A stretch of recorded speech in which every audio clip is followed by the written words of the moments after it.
국방부가 해병대 수사단의 최상병 순직 사건 수사 기록을 재검토하는 과정에서도 외압을 받았다는 의혹이 제기됐습니다.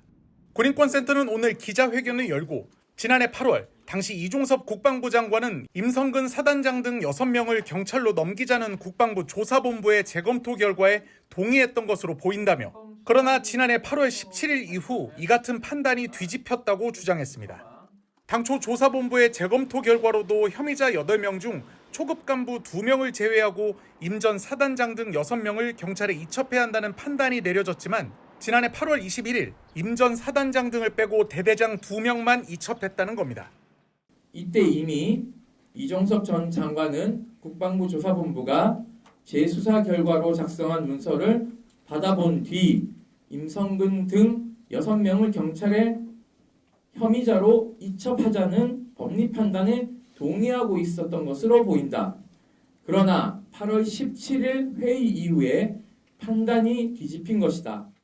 군인권센터는 지난해 8월 14일 국방부 조사본부 수사단이 최상병 사건 수사 자료를 재검토한 문서를 발송했을 때만 해도 이 전 장관이 임 전 사단장의 경찰 이첩에 이견이 없었다고 설명했습니다. 같은 날 이 전 장관과 통화한 김용원 군인권 보호관도 해병대 수사단 수사 자료를 원래 내용 그대로 경찰에 반환하는 게 좋겠다고 권고했다고 밝힌 것으로 알려졌습니다.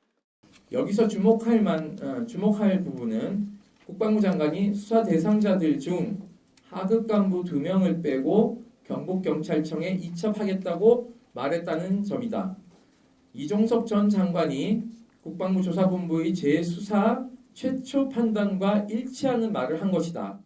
그런데도 이첩 대상이 6명에서 2명으로 좁혀진 것은 외압이 작용했기 때문이라며, 기류가 뒤바뀐 8월 17일 회의 전후에 무슨 일이 있었는지 규명해야 한다는 게 군인권센터의 주장입니다.